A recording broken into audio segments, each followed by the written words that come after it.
Fucking hell, look at this state of my hair.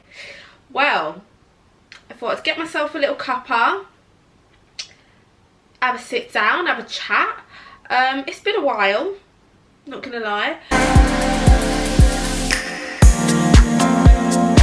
Welcome, hello. If you are new here, hi, I'm Demi and welcome back to my channel. It's been a long time. It has been about 3 months and it's been a while. So I've been a busy girl. I have. I've been trying to find a career, change my job, get my shit together. I have been training to be cabin crew for a company called Easyjet. And I've got loads of notes, loads of questions that I feel like people would want to know, etc. Little disclaimer, my hair is a state. I haven't done it because I couldn't be asked. I could barely be asked to even put makeup on. And so yeah, girl's got the retainers in, she's got her hair in a fucking mess. But do you know what? It is what it is. But before we start, little outfit is from, I feel like this is see-through, but I'm not really sure. Missy Empire. It's just a little jumpsuit.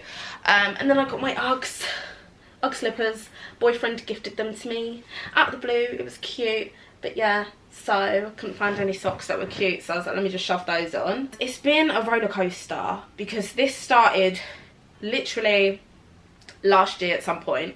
I don't really remember. I was training to be cabin crew back then. And so I'm now cabin crew, which is crazy. Never thought I'd do that, but well, we're here now. So it worked out in the end, didn't it? Let's get started.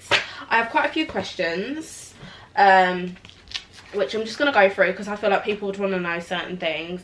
And there's not many videos on YouTube that really show people, you know, telling them about their journey or what's happened. So I thought, let me do one. And let me take my retainer out because it's really pissing me off at the moment. The beauty of wearing retainers. So we're going to first talk about the training and the process of that. So we're going to start with, did I have to pay for the training? So no, I didn't have to pay for the training. It literally just kind of came with the job. I signed up, they sent you away for training and that's it, sort of thing. So I didn't have to pay for any of the training whatsoever. How long was the training? The training was 2.5 weeks. They say 3, but it was literally 2.5 weeks. That includes like the graduation, all the exams, days off, everything. So only 2.5 weeks. Was it hard and was there a lot of exams? So I wouldn't say it was hard. There was hard moments. There was moments where I was like, I'm gonna quit. I've had enough. Before I even started, I had a lot of problems with like referencing and stuff. It was just a bit all over the place. And I was like, you know what? I'm going to withdraw the application. Had enough. I'm done. Let me just stay where I am. But then I consisted. I stayed with it. And here we are. But yeah, I wouldn't say it was hard.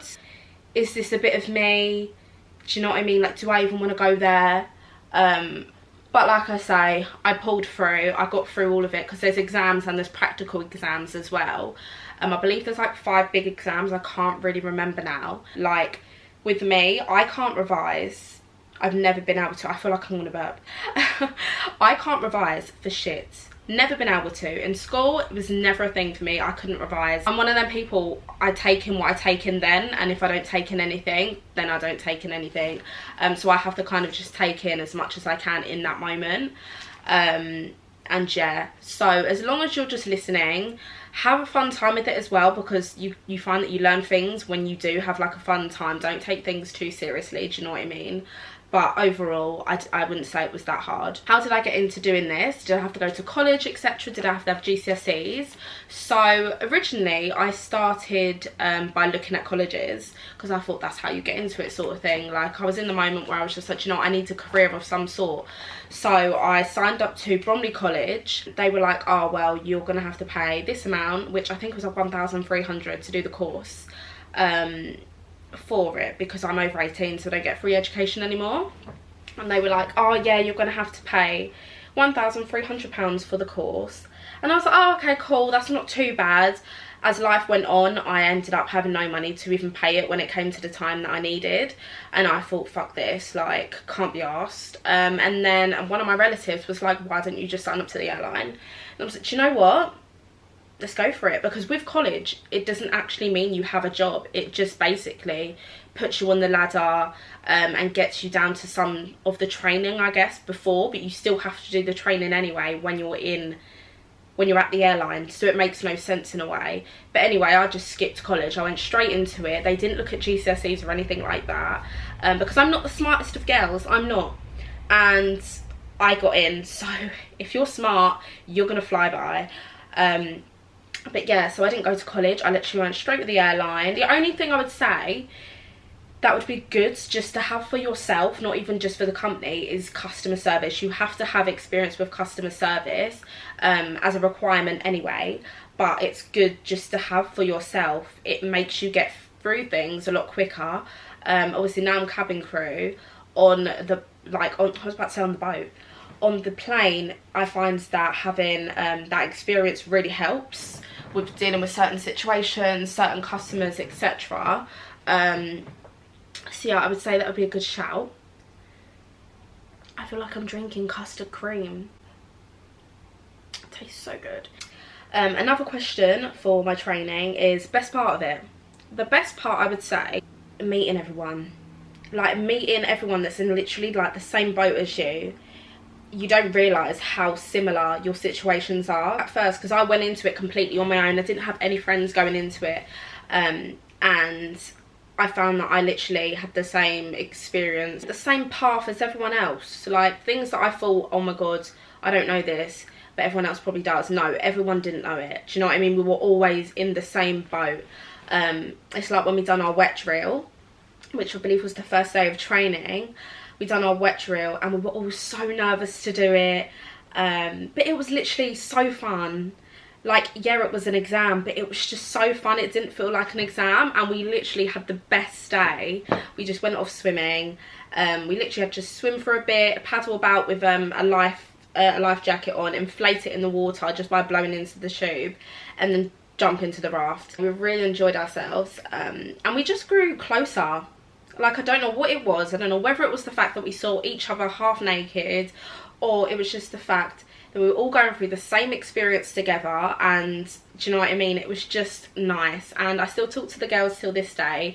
We have like a group chat we had from when we started it, and I talk to them literally every day, and they're like my girls, and it's just great. I love it. So yeah, that's, like I say, majority of the training and stuff.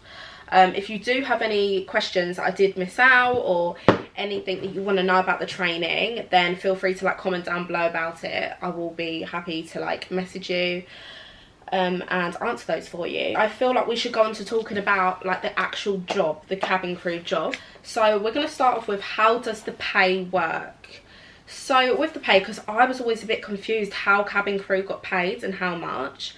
So obviously I'm not going to tell you how much, but you get paid 3 different payments. You get paid, like, that add up to the total sum of your pay.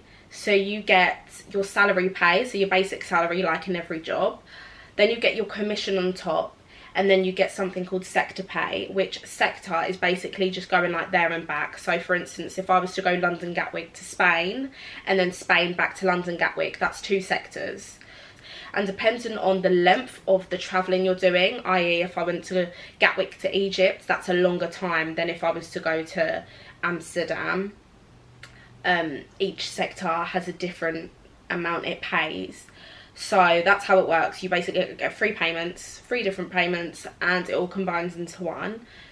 Because when I did start, I asked the lady that was dealing with me, and I said, like, how much do I get paid? And she was like, it's a difficult one. I can't really tell you that, because everyone's different. Everyone has like different experiences. It's just crazy.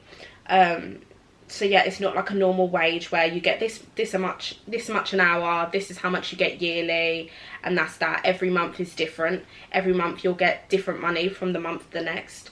So that's how the pay works.